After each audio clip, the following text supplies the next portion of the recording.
Hello dear friend, इस video में हम क्वेश्चन डिस्कस करेंगे DSSB PGT physics female candidates के लिए। और ये एग्ज़ाम 29 जून 2021 का हुआ था और इसमें हम सेक्शन 4 डिस्कस करेंगे, यानी कि डिसिप्लिन 4। क्वेश्चन है wire of mass 0.4 gram and length 1.6 metre carries a current 3 ampere. मतलब हमारे पास कोई वायर है, उसमें करंट जा रहा है लेट से 3 एम्पियर और इसका कुछ मास गिवन है। अब मास होगा तो उसको कुछ वेट भी होगा, डाउनवर्ड होगा, तो W कितना हो जाएगा, मास इंटू में जी mg। ठीक है, और इसकी लेंथ हमें गिवन है 1.6 मीटर है।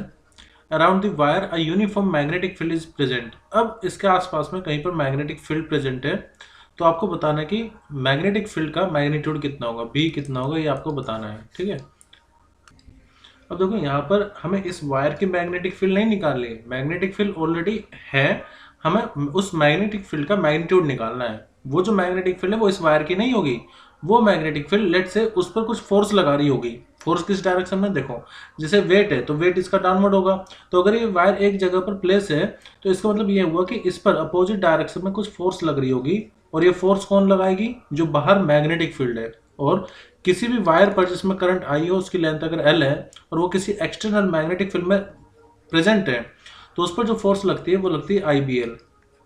वैसे IL भी साइन थीटा होता है। मैं मैक्सिमम फोर्स अगर लूँ तो थीटा की वैल्यू 90 डिग्री होगी, तो फोर्स कितनी लगेगी उस पर, F इक्वल टू IBL।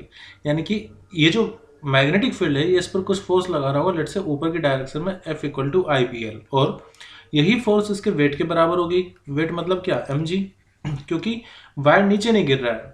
ठीक है, तो मैं यहाँ से कह सकता हूँ कि B विल भी कितना आ जाएगा, mg अपॉन में करंट इंटू में लेंथ L।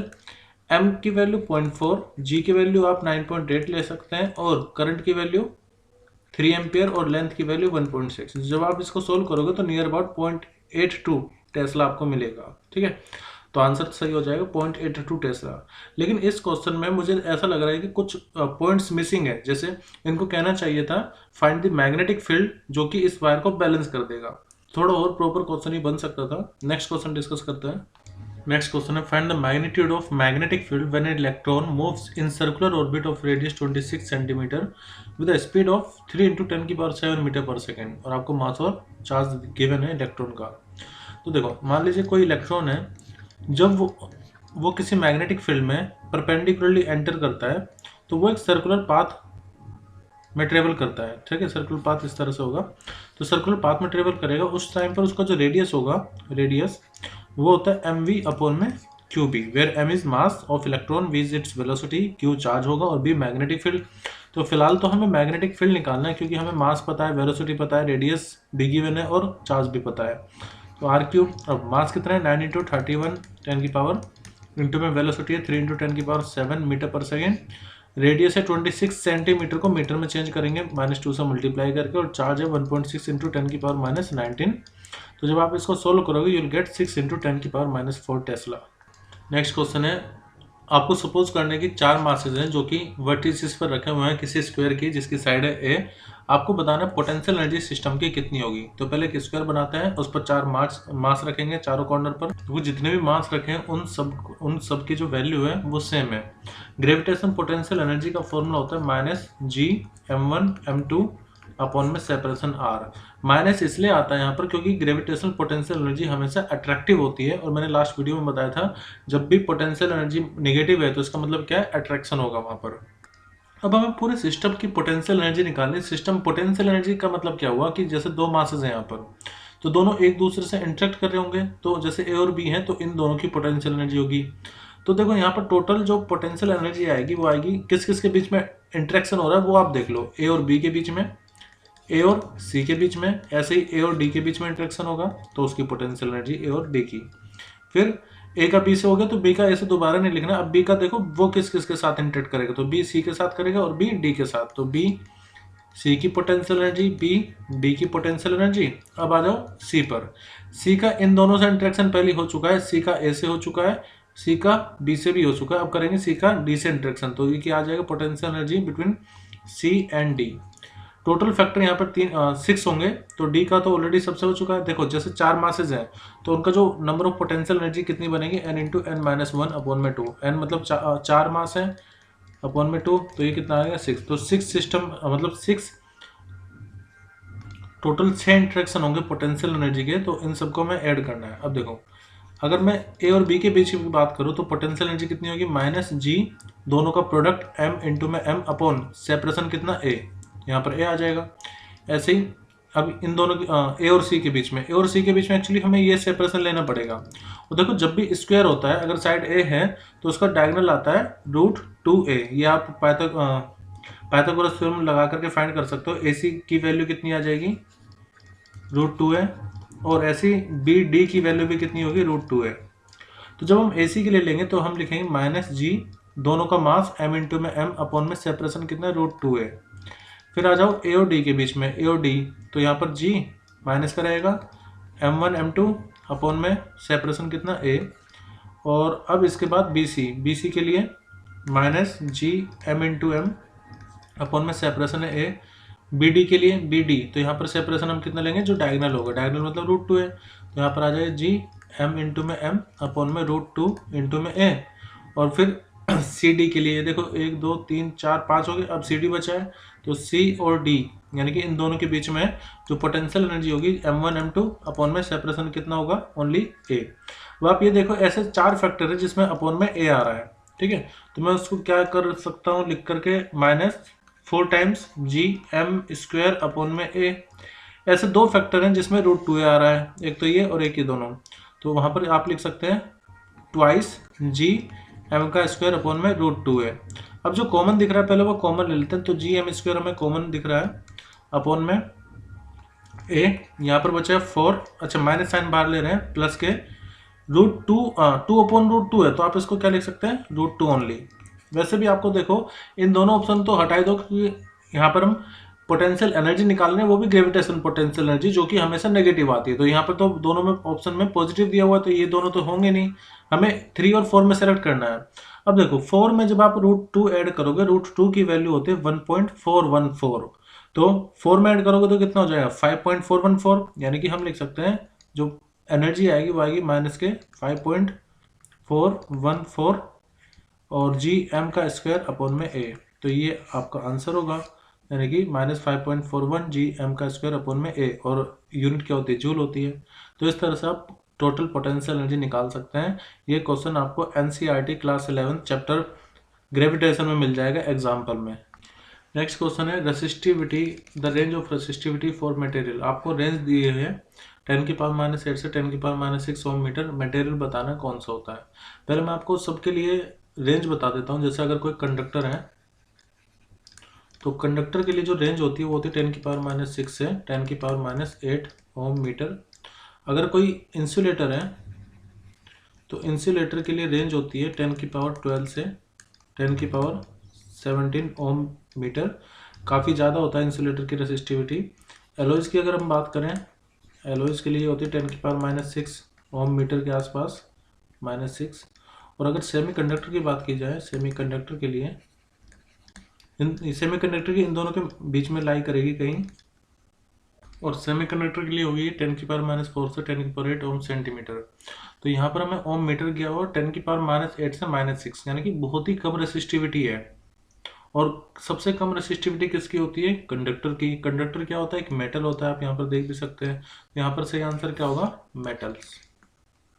नेक्स्ट क्वेश्चन है आपको बताना है अकॉर्डिंग टू बार्ट्स-वाटले जो मैग्नीट्यूड होता है मैग्नेटिक फील्ड का at a distance x from the centre of current carrying circular loop of radius r। देखो मान लीजिए कोई करंट कैरिंग सर्कुलर लूप है, उसकी एक्सिस पर जब आप मैग्नेटिक फील्ड देखें किसी x डिस्टेंस पर, मान लो कोई पॉइंट P है, तो उसके लिए जो फॉर्मूला होता है, मैं इसका रेडियस कंसीडर कर रहा हूँ, इसमें रेडियस आप r ले सकते हैं गिवन है।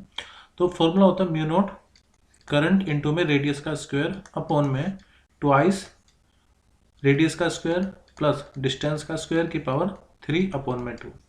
और देखो जब x की वैल्यू 0 हो जाएगी तो इसका मतलब आप सेंटर पर आ गए, तो सेंटर पर मैग्नेटिक फील्ड कितनी हो जाएगी, उसके लिए आप इसी फॉर्मूले में x की वैल्यू को 0 कर दीजिए, तो ये r स्क्वायर की पावर 3/2 आएगा। तो 2 से 2 कैंसिल और एक r से r कैंसिल होगा, तो म्यू नॉट I अपॉन में 2r, जो कि मैग्नेटिक फील्ड होती है कहाँ पर सेंटर पर, किसी करंट कैरिंग लूप के सेंटर पर मैग्नेटिक फील्ड होती है mu not I upon 2r। और किसी एक्सियल पॉइंट पर एक्सिस पर जो फॉर्मूला होता है म्यू नॉट I रेडियस का square upon 2 R square plus X square की पावर 3/2। तो डायरेक्टली फॉर्मूला पूछा था आपसे, तो ऑप्शन 1 सही रहेगा यहाँ पर। नेक्स्ट क्वेश्चन है द रेसिस्टिविटी ऑफ सेमीकंडक्टर कैसे डिपेंड करती है टेम्परेचर पर, ये बताना है। ये क्वेश्चन बहुत से कॉम्पिटिटिव एग्जाम्स में पूछा जाता है। मैं आपको तीनों का बता देता हूँ, सेमीकंडक्टर का, मेटल का, एलॉयज का। तो देखो यहाँ पर मैंने कुछ लिखा है फॉर मेटल। अगर आप ग्राफ देखोगे रेसिस्टिविटी और टेम्परेचर का कॉपर के लिए, तो इस तरह से इंक्रीज हो रहा है, यानी कि टेम्परेचर बढ़ाने पर रेसिस्टिविटी इंक्रीज होगी मेटल के केस में। और जो अल्फा यानी कि टेम्परेचर कोफिशिएंट होता है, जो कि होता है rate of change of, rate नहीं कहेंगे हम, कहेंगे change in resistivity per unit change in temperature upon में ओरिजिनल रेसिस्टिविटी, ये अल्फा होता है। तो मेटल के लिए होता है पॉजिटिव, क्योंकि टेम्परेचर बढ़ाने पर रेसिस्टिविटी इंक्रीज होती है। सेम केस रहेगा एलॉयज के लिए, टेम्परेचर बढ़ाने पर रेसिस्टिविटी इंक्रीज होगी, बट ग्राफ थोड़ा डिफरेंट होगा, ध्यान रखना। और फिर सेमीकंडक्टर के लिए देखा जाए तो रेसिस्टिविटी टेम्परेचर बढ़ाने पर डिक्रीज हो रही है, और अल्फा की वैल्यू इसके लिए रहेगी नेगेटिव। यही क्वेश्चन एनवीएस में भी आया था, बहुत से कॉम्पिटिटिव एग्जाम्स में भी पूछा जाता है। तो यहाँ पर पूछा था कि रेसिस्टिविटी ऑफ सेमीकंडक्टर, तो पहला ऑप्शन है decrease with increase in temperature, क्या टेम्परेचर बढ़ाने पर डिक्रीज करती है? तो आप ग्राफ से आपको पता चल रहा है कि डिक्रीज हो रहा है, तो यही ऑप्शन यहाँ पर बिल्कुल सही हो जाएगा। इंक्रीज विद डिक्रीज, ये बाकी सब तो गलत है, रीजन मैंने आपको पूरा बता दिया क्यों ऐसा हो रहा है। नेक्स्ट क्वेश्चन है वेबर किसकी यूनिट है? तो देखो मैग्नेटिक फ्लक्स का फॉर्मूला होता है बी डॉट ए, ठीक है, और बी की यूनिट होती है टेस्ला और एरिया की मीटर स्क्वायर, इसी को हम वेबर भी कहते हैं। तो यहाँ पर सही आंसर होगा वेबर। वेबर मतलब वेबर का पूछा, वेबर किसकी यूनिट है, तो वो किसकी हो जाएगी? मैग्नेटिक फ्लक्स की। नेक्स्ट क्वेश्चन है आपको बताना है कि इनमें से कौन सा फॉर्मूला जो कि बोर रेडियस को बताता है। देखो अगर मान लीजिए कोई भी इलेक्ट्रॉन है किसी भी सर्कुलर ऑर्बिट में, अगर वो रिवॉल्व कर रहा है, तो उसका जो रेडियस का फॉर्मूला होगा nth ऑर्बिट के लिए, वो रहता है n square H square upon में 4 पाई स्क्वायर m इंटू में e का स्क्वायर इंटू में 1 अपॉन z, यानी कि रेडियस n के स्क्वायर पर डिपेंड करता है डायरेक्टली, और इनवर्सली z पर। अब ये बोर रेडियस की बात कर रहे हैं, तो बोर रेडियस मतलब जो इनर मोस्ट ऑर्बिट होगी, यानी कि जिसके लिए n की वैल्यू 1 होती है, उसके लिए जो रेडियस आप निकालते हैं वो होता है बोर रेडियस, ठीक है। तो इसका मतलब हम n की वैल्यू 1 ले लेंगे, और यहाँ पर आप लिख सकते हैं एच स्क्वायर अपॉन में 4 पाई स्क्वायर एम ई का स्क्वायर, एम ई स्क्वायर, और n इक्वल टू 1 भी होना चाहिए और z की वैल्यू 1 भी होनी चाहिए। हाइड्रोजन के लिए बोर रेडियस हम निकाल रहे हैं, तो इनर मोस्ट ऑर्बिट का जो रेडियस होगा वही बोर रेडियस है जिस जब z की वैल्यू 1 है। अब देखो आपको ये तो पता होगा 1/4 पाई एप्सिलॉन नॉट को 1/4 पाई एप्सिलॉन नॉट को हम k कहते हैं। तो यहाँ पर एक्चुअली k भी आएगा, 4 पाई स्क्वायर एम के स्क्वायर, 4 पाई स्क्वायर एम के स्क्वायर। तो हम k को रिप्लेस कर देंगे 1/4 पाई एप्सिलॉन से, तो उसके लिए जो रेडियस का फॉर्मूला आ जाएगा, या फिर आप ये भी कर सकते हैं 4 पाई और k की वैल्यू निकाल करके यहाँ पर पुट कर सकते हैं। तो मैं क्या कर रहा हूँ 1/4 पाई k की वैल्यू निकाल के एप्सिलॉन नॉट पाई यहाँ पर पुट करेंगे, तो हमें मिलेगा एच स्क्वायर और एप्सिलॉन नॉट इंटू में पाई अपॉन में 4 पाई स्क्वायर एम के ई का स्क्वायर। तो पाई से पाई कैंसिल कर देते हैं, और इसके बाद तो यहाँ पर मैं 1/4 पाई के की वैल्यू निकाली एप्सिलॉन नॉट और उसको यहाँ पर पुट कर दिया है। तो 1/4 पाई के को अलग लगा मैंने और उसको रख दिया एप्सिलॉन नॉट। तो हमारा रेडियस का जो बोर रेडियस का फॉर्मूला आएगा वो आएगा H square epsilon not pi M E square. But mainly आप इस फॉर्मूले को याद रखो, यही फॉर्मूला आपको हर जगह हेल्प करेगा। अगर आपको बोर रेडियस निकालना तो एन और जेड की वैल्यू 1 पुट कर लो। ये देखना है कि रेडियस एन पर कैसे डिपेंड करता है, तो एन के स्क्वायर पर डिपेंड करता है, जेड पर इन्वर्सली डिपेंड कर रहा है। और बोर रेडियस की जो वैल्यू आती है वो आती है 0.53 एंगस्ट्रॉन, यानी कि बोर रेडियस जो इनर मोस्ट ऑर्बिट का रेडियस होता है वो आती है 0.53 एंगस्ट्रॉन। ये भी आप ध्यान रखना। तो किसी भी रेडियस का अगर आप मतलब किसी भी ऑर्बिट का रेडियस निकालेंगे तो वो हो जाएगा 0.53 एंगस्ट्रॉन इंटू में एन का स्क्वायर। अगर आपसे पूछा जा रहा है कि ऑर्बिट का रेडियस फाइंड करो, तो ऑर्बिट का रेडियस का रेशो जो होगा वो R1 ratio R2 ratio R3 वो रहेगा 1/4 रेशो 9। तो ये भी आप ध्यान रखना। मतलब मैं ये सब चीज़ें वो डिस्कस कर रहा हूँ जो कहीं ना कहीं क्वेश्चन में पूछी गई हैं किसी भी एग्जाम्स में। नेक्स्ट क्वेश्चन है when the magnetic field is not zero. देखो मैं आपको पहले कंसेप्ट सिखाता हूँ। फोर्स किसी चार्ज पार्टिकल पर जब वो मैग्नेटिक फील्ड में रहता है और वेलोसिटी कुछ v है, दैट मैग्नेटिक फील्ड है b और कोई चार्ज पार्टिकल एंटर कर रहा है, तो उस पर जो फोर्स लगती है वो होती है F vector equal to Q V cross B. और देखो यहाँ पर हम अगर ये रूल अप्लाई करें, जैसे आप दो वेक्टर का जब भी क्रॉस प्रोडक्ट करोगे तो जो रिजल्ट आएगा वो उन दोनों के परपेंडिकुलर आता है, यानी कि फोर्स जो होगा वो परपेंडिकुलर होगा वेलोसिटी के एंड परपेंडिकुलर होगा मैग्नेटिक फील्ड के। अब क्यू वी क्रॉस बी को, क्योंकि क्रॉस प्रोडक्ट है तो आप इसको ऐसे भी लिख सकते हैं मैग्नीट्यूड फॉर्म में, F equal to Q we B sine theta. देखो अब फोर्स जीरो कब कब हो सकती है, या तो वेलोसिटी जीरो हो, या मैग्नेटिक फील्ड जीरो हो, या थीटा जीरो। अभी थीटा क्या है, एंगल बिटवीन, थीटा है angle between velocity and magnetic field, angle between, theta है angle between velocity vector and magnetic field. अब क्या है, when the velocity and the magnetic field are anti parallel. देखो जैसे ही मैं आपको साइन जीरो की वैल्यू बता देता हूँ, साइन जीरो की वैल्यू होती है, तो एक बार मैं फिर से बताता हूँ। यहाँ पर हमें ये बताना है कि कब फोर्स जीरो नहीं होगी। तो पहला ऑप्शन है when the velocity and magnetic field are anti parallel. जैसे ही एंटी पैरेलल हुआ तो थीटा कितना हो गया, 180 डिग्री। तो ऐसे में फोर्स कितनी आएगी, जीरो, क्योंकि साइन 180 यहाँ पर जीरो होता है। फिर when the velocity and magnetic field are perpendicular to each other, तो परपेंडिकुलर मतलब एंगल कितना, 90 डिग्री। साइन 90 की वैल्यू 1 होती है, तो यहाँ पर फोर्स कितनी आ जाएगी, F equal to Q we B. फिर velocity and magnetic field are parallel, तो पैरेलल मतलब थीटा की वैल्यू 0 डिग्री हो जाएगी, सेम डायरेक्शन में दोनों चीजें।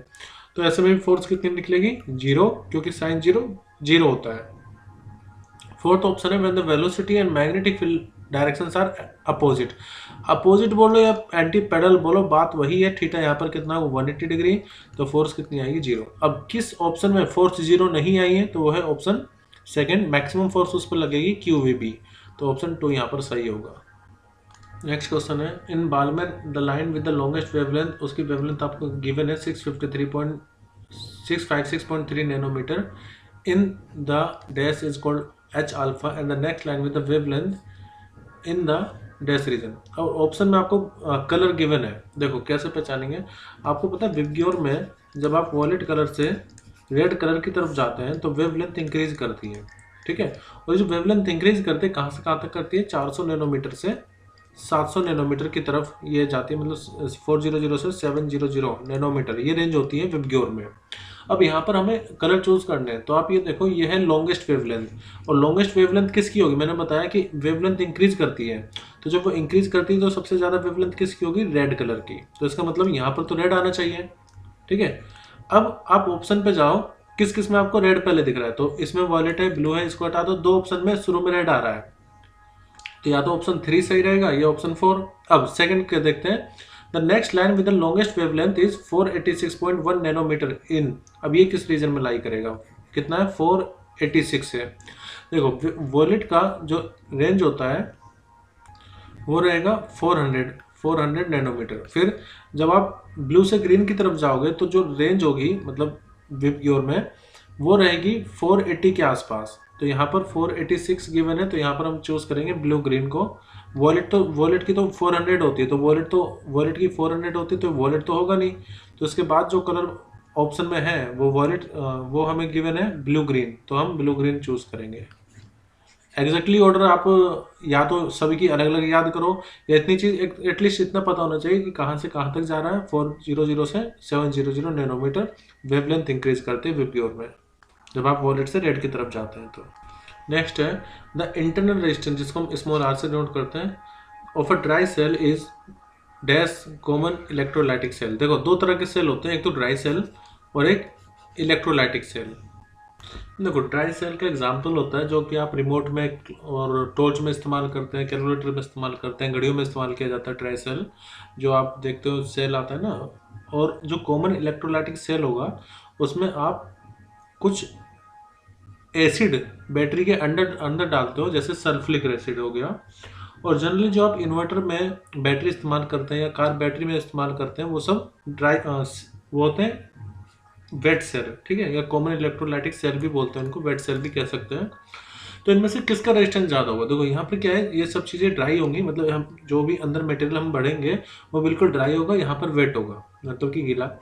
तो जो इंटरनल रेजिस्टेंस होगा ड्राई सेल का वो बहुत ज़्यादा होगा than the common electrolytic cell से। तो यहाँ पर सही आंसर होगा मच हायर देन, क्योंकि यहाँ पर जो चार्ज कैरियर्स है वो इजीली फ्लो कर पाएंगे और यहाँ पर उनको बहुत ज़्यादा रेजिस्टेंस का सामना करना पड़ेगा ड्राई सेल्स में, तो इसलिए यहाँ का रेजिस्टेंस बहुत ज़्यादा होगा। नेक्स्ट है which instrument has the advantage that it draws no current when the voltage source being measured.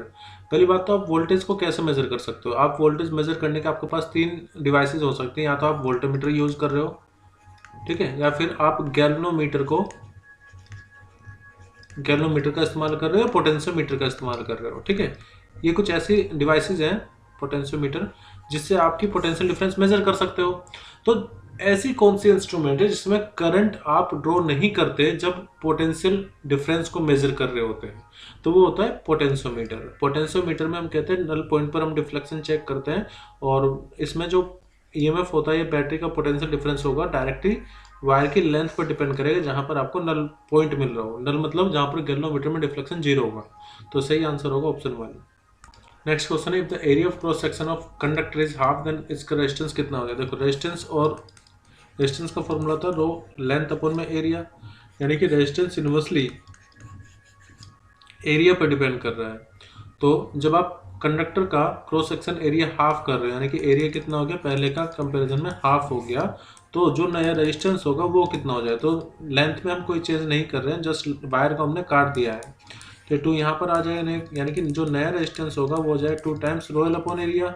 और रोयल अपॉन एरिया क्या है, जो पहले रेजिस्टेंस था। तो हम ये कह सकते हैं कि नया जो रेजिस्टेंस होगा एरिया हाफ करने के बाद वो डबल हो जाएगा या 2 टाइम्स हो जाएगा। नेक्स्ट है the magnitude of drift velocity per unit electric field. तो ड्रिफ्ट वेलोसिटी यानी कि वी डी अपॉन में ई, इसको क्या कहते हैं। तो देखो मोबिलिटी की डेफिनेशन होती है, मोबिलिटी को म्यू से डिनोट करते हैं वी डी अपॉन में ई, यानी कि drift velocity per unit electric field is called mobility. तो यहाँ पर सही आंसर होगा मोबिलिटी। नेक्स्ट है द अर्थ मैग्नेटिक फील्ड लगभग कितनी होती है। तो अर्थ की मैग्नेटिक फील्ड आपको डायरेक्टली है, तो फैक्चुअल क्वेश्चन है 3.6 इंटू 10⁻⁵ टेस्ला। नेक्स्ट है the relation between orbital radius and electron velocity क्या होगा। देखो अगर मान लीजिए कोई भी इलेक्ट्रॉन है किसी ऑर्बिट में रिवॉल्व कर रहा है किसी न्यूक्लियस के अराउंड, तो उस पर 2 फोर्सेस लग रही है। यहाँ पर मान लेते हैं जेड ई है ये, और ये इलेक्ट्रॉन का चार्ज है ई। तो इस पर जो फोर्स लगेगी इलेक्ट्रोस्टैटिक फोर्स वो कितनी होगी, के Q1 Q2 अपॉन सेपरेशन का स्क्वायर, ठीक है। और जब इलेक्ट्रॉन रिवॉल्व कर रहा है सर्कुलर ऑर्बिट में, तो इस पर एक सेंटीमीटर फोर्स भी लग रही होगी। सेंटीमीटर फोर्स का होता है फॉर्मूला mv² अपॉन में R, V velocity R radius. तो दोनों फोर्स को हम इक्वेट करेंगे तो हम लिख सकते हैं के जेड ई इंटू में ई अपॉन में रेडियस का स्क्वायर, ये बराबर होगा सेंटीमीटर फोर्स के mv² अपॉन आर के। देखो आर से आर कैंसिल कर दिया, तो हमें क्या मिल गया, के जेड ई का स्क्वायर अपॉन में M V square equal to किसके, रेडियस के। तो पूछा कि रेडियस वेलोसिटी पर कैसे डिपेंड कर रहा है। तो यहाँ पर बाकी चीज आप देखो कांस्टेंट होगी, तो हम कह सकते हैं रेडियस इनवर्सली डिपेंड करेगा वेलोसिटी के स्क्वायर पर। तो हमारा सही आंसर होगा रेडियस इनवर्सली डिपेंड करेगा वेलोसिटी के स्क्वायर पर। नेक्स्ट है the SI unit of current density क्या होती है। करंट डेंसिटी होता क्या है पहले मैं आपको ये बताता हूँ। करंट डेंसिटी होता है current flowing through the cross section area per unit area, यानी कितना करंट पर यूनिट एरिया में फ्लो कर पा रहा है उसी को हम करंट डेंसिटी कहते हैं, या फिर I equal to J dot A B आप कह सकते हैं। यानी करंट बराबर होता है करंट डेंसिटी इंटू एरिया के। तो यहाँ से जब आप एसआई यूनिट निकालोगे तो करंट की होती है एम्पियर और एरिया की होती है मीटर स्क्वायर। तो ये क्या आ जाएगा, एम्पियर पर मीटर स्क्वायर या एम्पियर अपॉन में मीटर स्क्वायर। तो ये क्वेश्चन बस आपको फॉर्मूला पता होना चाहिए करंट डेंसिटी का, जो कि करंट अपॉन एरिया होता है। तो उसी से आप पता लगा पाएंगे कि जो सही आंसर होगा it will be option 1। Next question है एक गोस किसके बराबर होता है। ये होता है 10⁻⁴ टेस्ला के। तो कुछ फैक्चुअल क्वेश्चन है उसमें क्या एक्सप्लेन करेंगे वो आपको डायरेक्टली याद रखना होगा। नेक्स्ट क्वेश्चन है find the capacitance of parallel plate capacitor when the area of the plate is 1 meter square and the separation is 1 millimeter। तो देखो C इक्वल टू होता है एप्सिलॉन नॉट A अपॉन में D। ये formula है parallel plate capacitor का, जिसके बीच का सेपरेशन, प्लेट का बीच का सेपरेशन D है, और एरिया ऑफ प्लेट अगर A है तो फॉर्मूला होता है C equal to epsilon not A upon में D। एप्सिलॉन नॉट की वैल्यू होती है 8.85 इंटू 10⁻⁻12। एरिया की वैल्यू 1 दी हुई है और सेपरेशन 1 मिलीमीटर है ना, तो मिलीमीटर को ऐसा यूनिट में हम लिखेंगे 10⁻⁻3। तो हो जाएगा 8.85 इंटू 10⁻, ये ऊपर जाएगा तो माइनस के 9 फेराड। तो सही आंसर कौन सा होगा देखते हैं अभी। 10⁻⁻9 आएगा और 8.85 फेराड रहेगा, तो 8.85 10⁻⁹। तो हमारा ऑप्शन होगा ऑप्शन 3, सही आंसर होगा ऑप्शन 3। बहुत एक्यूरेट वैल्यू आपको ध्यान से देखना है, 8.85 पावर का भी ध्यान रखना है। नेक्स्ट और इस सेक्शन का लास्ट क्वेश्चन है, which is not the limitation of Ohm's law. पहले मैं आपको ओम्स लॉ बता देता हूँ। ओम्स लॉ कहता है कि अगर मान लीजिए आपके पास कोई वायर है, ठीक है, और इसके एंड अक्रॉस आप कोई potential difference, variable potential difference V apply कर रहे हैं, तो इसके थ्रू जो करंट फ्लो करेगा वो करंट और पोटेंशियल दोनों एक दूसरे पर डायरेक्टली डिपेंड करेंगे। यानी कि जितना ज़्यादा पोटेंशियल डिफरेंस होगा उतना ज़्यादा करंट होगा, या ज़्यादा अगर आप करंट यहाँ पर फ्लो करवाना चाहते हैं तो आपको पोटेंशियल डिफरेंस भी इंक्रीज करना पड़ेगा। लेकिन यहाँ पर कंडीशन ये होती है कि जो वायर का रेजिस्टेंस है वो कांस्टेंट होना चाहिए। अब वायर का रेजिस्टेंस कांस्टेंट होना चाहिए तो इसका मतलब ये है कि यहाँ पर जो भी ये वायर रखा हुआ है इसके सराउंड में जो टेम्परेचर है वो कांस्टेंट होना चाहिए, ठीक है, वो कांस्टेंट होना चाहिए। क्योंकि टेम्परेचर अगर मान लीजिए वायर का चेंज होता है तो रेजिस्टेंस भी चेंज हो जाता है, इसलिए हमें कहना पड़ेगा कि रेजिस्टेंस कांस्टेंट होने के लिए टेम्परेचर भी कांस्टेंट होना चाहिए और जो एक्सटर्नल फैक्टर है वो भी कांस्टेंट होना चाहिए, जैसे प्रेशर, ह्यूमिडिटी एटसेट्रा। और यहाँ पर जो ग्राफ बनाएंगे आप पोटेंशियल वर्सेस आई का, वी वर्सेस आई का, वो स्ट्रेट लाइन होता है इस तरह से, और जो स्लोप होती है इसकी वो देती है आपको रेजिस्टेंस। स्लोप इक्वल टू क्या होता है, रेजिस्टेंस आर। लेकिन एक यहाँ पर लिमिटेशन ये है कि हम जो ओम्स लॉ अप्लाई करते हैं, ओम्स लॉ अप्लाई करते हैं वो सिर्फ मेटल के लिए अप्लाई करते हैं, कंडक्टर के लिए अप्लाई करते हैं। It is not applicable. मैं कुछ लिमिटेशन यहाँ पर लिखूंगा, उसके बाद हम देखेंगे कौन सा आंसर सही होगा। हम देखेंगे कि जो ओम्स लॉ है वो लीनियरली डिपेंड कर रहा है करंट पर, ठीक है।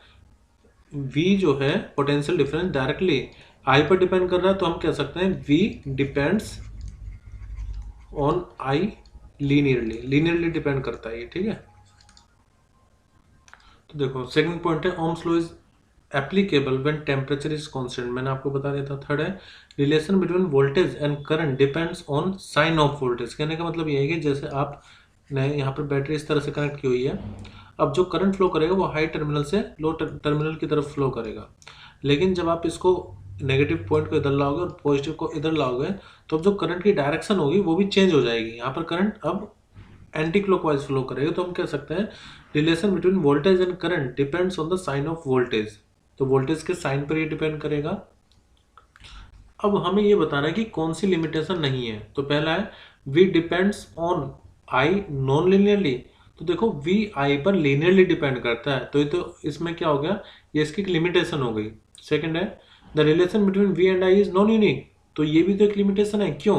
क्योंकि हम ओम्स लॉ को सेमीकंडक्टर के लिए अप्लाई नहीं कर पा रहे हैं, क्योंकि ओम्स लॉ तो सिर्फ ये कहता है पोटेंशियल डायरेक्टली करंट पर डिपेंड करता है। तो ये नॉन यूनिक है क्योंकि हम इसको हर किसी के लिए अप्लाई नहीं कर सकते। थर्ड ऑप्शन है the relation between V and I depends on the sign of V for the same absolute value. तो मैंने आपको बताया था कि वोल्टेज का जो साइन होगा वो कहीं ना कहीं करंट को इफेक्ट करेगा, तो हम कह सकते हैं करंट वोल्टेज के साइन पर डिपेंड कर रहा है। तो ये भी उसकी एक लिमिटेशन हो गई। हमें क्या बताना था, जो लिमिटेशन नहीं है। फोर्थ है relation between V and I is dependent on R. तो देखो वोल्टेज करंट पर डायरेक्टली डिपेंड करती है, लेकिन आर तो कांस्टेंट होता है ना। आर तो बस अगर आर कांस्टेंट है तो वोल्टेज करंट पर डिपेंड करेगा, नहीं तो नहीं करेगा। तो इसका सही आंसर होगा ऑप्शन 4। जो लिमिटेशन नहीं है वो यही, क्योंकि यही तो है ओम्स लॉ।